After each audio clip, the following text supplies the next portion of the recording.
கிழிஞ்சு தொங்குற காது ஓட்டையை ஒட்ட வைக்க இந்த பொருள் போதுங்க. இனி எவ்வளோ பெரிய கம்மல் போட்டாலும் உங்கள் காது கிழிஞ்சு தொங்கவே தொங்காது. அது எப்படின்னு இந்த வீடியோவில் பார்க்கலாம். Hello friends, welcome back to Nalini morning cooking. இன்றைக்கி பார்க்க போகிற இந்த வீடியோ லேடிஸ்க்கு ரொம்ப யூஸ்ஃபுல்லாக இருக்கும். காதில் கம்மல் போட்டு போட்டு காதோட ஓட்டை நீண்டு கிழிஞ்சி தொங்குங்க. இதனால் நம்மளால் பெரிய பெரிய கம்மல் போட்டு அழகு பார்க்க முடியாது. ஏன்னா காது ஓட்டை இன்னும் பெருசாக கிழிஞ்சு கம்மல் போட முடியாமல் போகுமோன்னு பயம் இருக்கும். இனி அப்படி பயப்பட தேவையில்லை. ஒரு 5 நிமிஷம் இருந்தால் போதுங்க, உங்கள் பெரிய காது ஓட்டையை சின்னது பண்ணி பெரிய பெரிய கம்மல் போடலாம். இதுக்கு நம்ம இன்றைக்கி 2 விதமான ஐடியாஸ் பார்க்க போகிறோம். இந்த 2 ஐடியாஸும் ரொம்ப சிம்பிளாகவும் எந்தவித பைசா செலவும் இல்லாத ஒரு ஐடியாங்க. ரொம்ப சிம்பிளான இந்த ஐடியாக்கள் என்னென்னு தெரிஞ்சுக்கிறதுக்கு முன்னாடி இந்த வீடியோவுக்கு ஒரு லைக் கொடுங்க. லைக் கொடுத்துட்டு ஸ்டார்ட் பண்ணுங்கள். இப்போ நம்ம வீடியோக்குள்ளே போகலாம். நம்மளோட காது ஓட்டை இந்த மாதிரி நீண்டு தொங்கும். என்னதான் நீங்கள் 2 பட்டன் போட்டாலும் மாட்டினாலும் காது ஓட்டை வெளியிலேருந்து பார்க்கும்போது அசிங்கமாக தெரியும். காதும் நமக்கு கிழிஞ்சிக்கிட்டே வருங்க. இதுவே நீங்கள் இமிட்டேஷன் ஜுவல்லரிலாம் போட்டிங்கன்னா காது ஓட்டை துவாரங்கள் இன்னும் பெருசாகும். இதனால் நாளடைவில் காது ஓட்டை பிஞ்சு காது கிழிஞ்சு போகிறதுக்கும் வாய்ப்பு இருக்குது. இனிமேல் காது ஓட்டை கிழிஞ்சு போகாது. எவ்வளோ பெரிய கம்மல் போட்டாலும் காது இழுத்தும் தொங்காது. அது எப்படின்னு வீடியோவில் போய் பார்க்கலாம். முதல் ஐடியா, வெண்டைக்காய் எடுத்துக்கோங்க. ஒரு 3-4 வெண்டைக்காயை நல்லா வாஷ் பண்ணிவிட்டு புழு பூச்சி இல்லாமல் எடுத்துடுங்க. அதோட முனைப்பகுதியை மட்டும் கட் பண்ணி எடுத்துகிட்டு பொரியலுக்கு கட் பண்ணுற மாதிரி நல்லா குட்டி குட்டியாக கட் பண்ணி மிக்ஸி ஜாரில் சேர்த்துக்கோங்க. வெண்டைக்காயை பொரியல் குழம்பு மட்டும் இல்லைங்க, இது போல் கூட நம்ம நேச்சுரலான ரெமெடிஸ்க்கு பயன்படுத்தலாம். இப்போ வெண்டைக்காய் கூட இன்னும் ஒரு பொருள் சேர்க்க போகிறோம். அது என்னன்னு பார்க்கலாம். நம்ம வீட்டில் உளுத்தம் பருப்பு வாங்கி வச்சுருப்போம். அதில் ஒரு 2-3 ஸ்பூன் எடுத்து நல்லா கடாயில் வறுத்துட்டு அதை பவுடர் பண்ணி எடுத்துருக்கேன். அந்த பவுடர் ஒரு ஸ்பூன் அளவுக்கு சேர்த்துக்கிறேன். பவுடர் அரைக்காமல் நீங்கள் டைரெக்டாக உளுத்தம் பருப்பை போடலாமான்னு கேட்பீங்க. அப்படியும் நீங்கள் சேர்க்கலாம். அப்படி சேர்க்கும்போது அது கொஞ்சம் ஒழுங்காக அரைப்படாது, குறன்னு இருக்கும். அதனால் பவுடர் பண்ணிவிட்டு சேருங்க. அப்போ தான் நல்லா இது ஃபைன் பேஸ்ட்டாக கிடைக்கும். இப்போ இதை நம்ம மிக்ஸி ஜாரில் ஃபஸ்ட்டு தண்ணி விடாமல் அரைக்கணும். இப்போ அது லேசாக குறன்னு இருக்கும். இந்த ஸ்டேஜில் கொஞ்சமாக தண்ணி சேர்த்துக்கோங்க. தண்ணி நிறையா சேர்க்கக்கூடாது, ஏன்னா இது ரொம்ப திக்கான கன்சிஸ்டன்சியில் இருக்கணும். தண்ணி ஊற்றிட்டிங்கன்னா அது போல் வராது. நான் ஒரு 2 ஸ்பூன் அளவு தான் தண்ணி ஊற்றிருக்கேன். இந்த மாதிரி தொட்டு பார்த்தீங்கன்னா நல்லா பேஸ்ட் போல் இருக்கணுங்க. இந்த பேஸ்ட்டை பயன்படுத்தி நம்மளோட காது ஓட்டையை ரொம்ப ஈஸியாக சரி பண்ணலாம். இதை நீங்கள் இது போல் சுத்தமான பாத்திரத்தில் எடுத்து வச்சுக்கோங்க. வெண்டைக்காய் உளுந்து கூட இன்னும் ஒரு பொருள் சேர்க்க போகிறோம். அது என்னன்னா கேஸ்டர் ஆயிலுங்க. அதாவது தமிழில் விளக்கெண்ணெய்னு சொல்லுவோம், ஆமணக்கு எண்ணெய்னு கூட சொல்லுவோம். இது ஒரு ஸ்பூன் அளவுக்கு சேர்த்துக்கோங்க. எதுக்காக இது சேர்த்துருக்கோம், இந்த 3 பொருளும் எப்படி காது ஓட்டையை சரி பண்ணணும்னு கேட்பீங்க. வெண்டைக்காயில் இருக்க விட்டமின் சி கொலாஜனை ப்ரொடியூஸ் பண்ணுங்க. இது நம்மளோட ஸ்கின் டைட்டனிக்கு ரொம்ப ஹெல்ப்பாக இருக்கும்.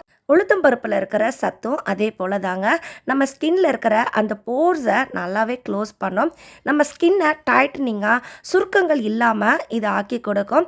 நம்ம ஸ்கின்னை நல்லா ஹைட்ரேட்டிங்காகவும் மெயின்டைன் பண்ண இது ஹெல்ப் பண்ணுங்க. எல்லா எண்ணெய்களை விட விளக்கெண்ணெயோட அடர்த்தி அதிகம். இது நம்ம ஸ்கின்னில் அப்ளை பண்ணும்போது ஸ்கின்னை நேச்சுரலாகவே நமக்கு ஒட்டி கொடுக்கும். இந்த 3 பொருட்கள் கலந்த இந்த கலவை, அதாவது இந்த பேஸ்ட்டை உங்கள் காதில் அப்ளை பண்ணுங்கள்.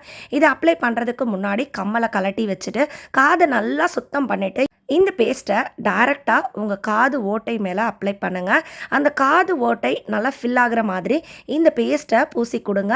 காது ஓட்டை இருக்கிற அந்த காதோட முன்பகுதி பின்பகுதின்னு 2 சைடும் அப்ளை பண்ணணும். இதை அப்ளை பண்ணிவிட்டு நீங்கள் அப்படியே 1 மணி நேரம் ரெஸ்ட்டில் விடுங்க. தேவைப்பட்டால் இது போல் கிளாத் டேப் யூஸ் பண்ணி நீங்கள் இதை க்ளோஸ் பண்ணியும் வைக்கலாம்.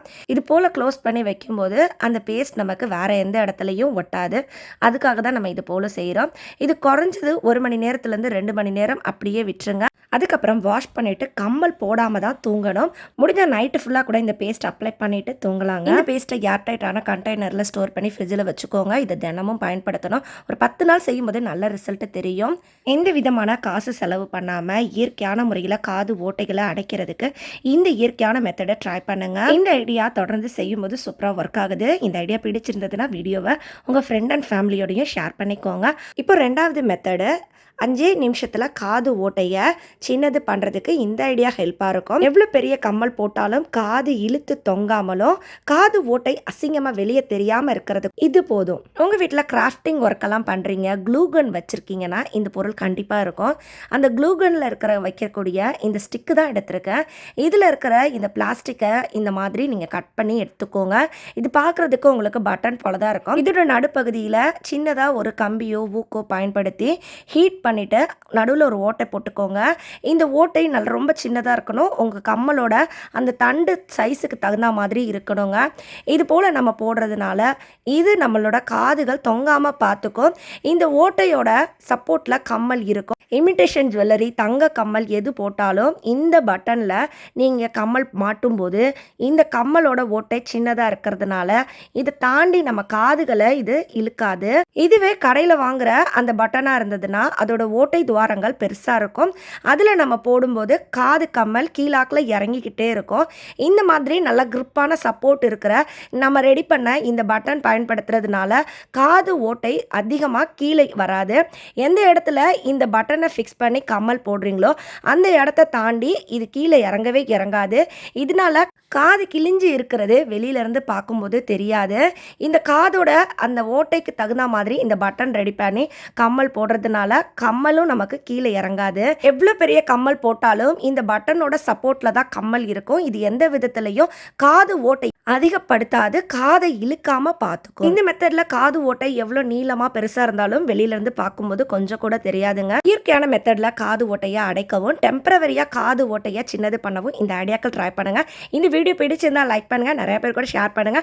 நம்ம சேனல் இதுவரை நீங்கள் சப்ஸ்கிரைப் பண்ணலன்னா சப்ஸ்கிரைப் பண்ணிக்கோங்க. நான் மறுபடியும் உங்களை அடுத்து ஒரு சூப்பரான வீடியோவில் சந்திக்கிறேன். அது வரைக்கும் பாய் ஃப்ரெண்ட்ஸ். தேங்க்ஸ் ஃபார் வாட்சிங்.